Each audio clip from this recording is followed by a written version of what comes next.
خدا کا پاک کلام بیان کرتا ہے کہ جب یہ کلام اس تک پہنچا تو پاک کلام کے اندر لکھا ہے وہ خداوند سے دعا کرتا ہے. پاک کلام کے اندر لکھا ہے اس نے دیوار کی طرف، علماء بیان کرتے ہیں ہیکل کی دیوار کی طرف اس نے اپنا منہ کر لیا. خدا کا پاک کلام بیان کرتا ہے اور دعا کرنے لگا، خداوند سے کہنے لگا. جب ہم سلاطین کی دوسری کتاب اس کا 20واں باب تیسری آیت کو پڑھتے ہیں تو لکھا ہے اے خداوند میں تیری منت کرتا ہوں کہ یاد فرما کہ میں تیرے حضور سچائی اور پورے دل سے چلتا رہا ہوں. ہاللویہ. میں تیرے حضور سچائی اور پورے دل سے چلتا رہا ہوں. اور پھر کہا اور جو تیری نظر میں بھلا ہے وہی کیا ہے. اور تیسری بات لکھی ہے کہ حزقیہ زار زار رویا. کلام خدا میں لکھا ہے کہ میں نے وہی کیا ہے جو تیری نظر میں بھلا ہے. تو آج ہم نئے سال کے تعلق سے اس میں سے سیکھیں گے کہ حزقیہ نے کیا ایسا کیا تھا جسے وہ خدا کے حضور اچھی یادگاری کے طور پر پیش کر سکا. تو میرے عزیزو کلام خدا بیان کرتا ہے جب وہ 25 برس کا تھا سلطنت پر براجمان ہوا. خدا کا کلام کہتا حکومت کی باغ ڈور اسے دی گئی اور اس نے اس پہ جاتے ہی سب سے پہلا کام جو کیا خدا کا کلام کہتا اس نے خدا کے گھر کو ریسٹور کیا ہے، خدا کے گھر کو لوگوں کے لیے کھولا ہے. خدا کا پاک کلام بیان کرتا ہے اس نے سلطنت پر بیٹھتے ہی تخت سلطنت پر براجمان ہوتے ہی سب سے پہلے یہ حکم دیا کہ خدا کے گھر کے دروازوں کو کھول دیا جائے، ان کی مرمت کی جائے، خدا کے گھر کو پاک اور صاف کیا جائے. میرے عزیزو کتنی خوبصورت بات ہے، کتنی ہی خوبصورت بات ہے کہ جب ہمارے سال کا آغاز ہوتا ہے ہم خداوند کے نام سے کریں، خداوند کی شکر گزاری کے ساتھ کریں، خدا کے لیے کام کرنے، خدا کے لیے خدمت کرنے کے تعلق سے اپنے سال کا آغاز کریں. میرے عزیزو خدا کا کلام یہ بیان کرتا ہے لکھا کہ اس نے اپنی سلطنت کے پہلے مہینے میں، اور خود لکھا ہے پہلے سال کے پہلے مہینے میں یہ کام کیا. اس نے کہا کہ خدا کے گھر کے دروازوں کو کھول دیا جائے. کیوں؟ جب ہم دیکھتے ہیں کہ بنی اسرائیل اپنی نااہلیوں کی وجہ سے، بد ایمانیوں کی وجہ سے، خدا کی نافرمانیوں کی وجہ سے، کیونکہ اسی چیپٹر کے اندر چھٹی آیت میں لکھا ہے کیونکہ ہمارے باپ دادا نے گناہ کیا اور جو خداوند ہمارے خدا کی نظر میں برا ہے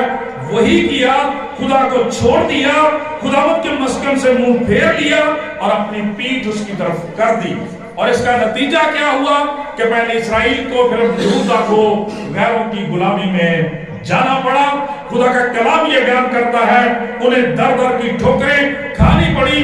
دھکے کھانے پڑے اور وہ سلطنت میں مارے مارے پھرے، سلطنتوں میں مارے مارے پھرے. خدا کا کلام کہتا ہے کہ انہوں نے اپنا جو لوگ باقی تھے انہوں نے اپنا طریقہ کار بگاڑ لیا، خدا کے گھر کو چھوڑ دیا. خدا کا کلام بیان کرتا ہے انہوں نے اپنے دیوی دیوتاؤں کو پوجنا شروع کر دیا، جادوگروں کے پاس جانا شروع کر دیا، غیر قوموں کے طریقہ کار کو اپنا لیا، خدا کے گھر کو انہوں نے بالکل سرے سے ترک کر دیا. بلکہ بائبل مقدس بیان کرتی ہے کہ انہوں نے تو یہاں تک کیا تھا، بعض شریر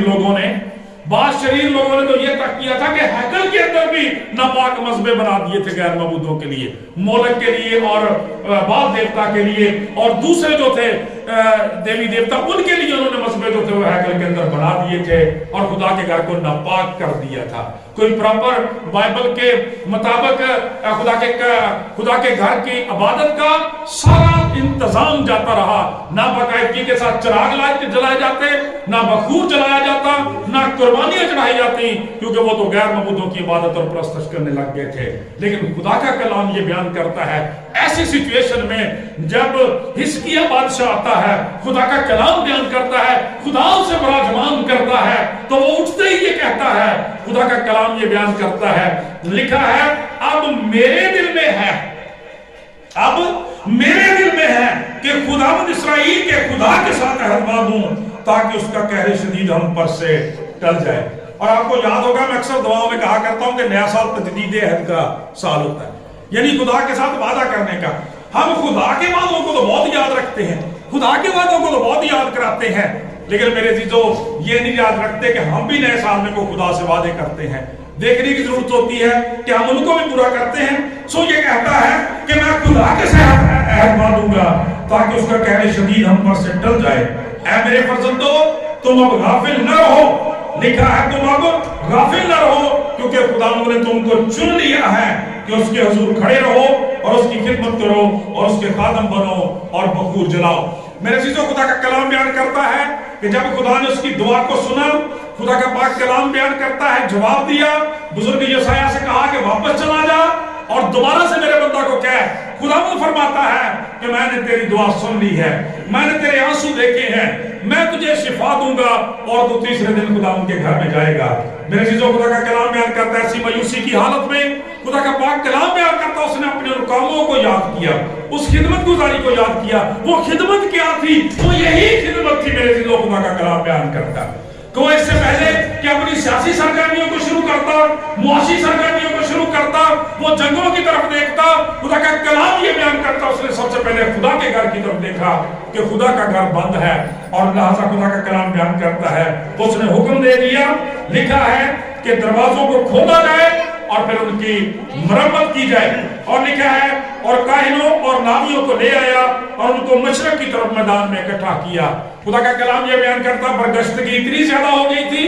کہ کاہن جو قربانیاں گزرانے کے لیے، بخور جلانے کے لیے، چراغ جلانے کے لیے مقرر کیے گئے تھے، وہ اپنی ذمہ داریوں کو چھوڑ چکے تھے، اور لاوی خدا کا کلام بیان کرتا ہے جن کی ذمہ داری یہ تھی، جن کی ڈیوٹی یہ تھی کہ وہ قوائر لیڈر تھے، وہ قوائر تھی خدا کی، وہ بنی اسرائیل کی قوائر تھی جو خدا کے لیے گاتی، اور جس کی حمد و ثنا پر خدا براجمان ہوتا تھا، وہ اپنی پرستش کو چھوڑ چکے تھے۔ میرے عزیزوں خدا کا کلام بیان کرتا ہے ایسے میں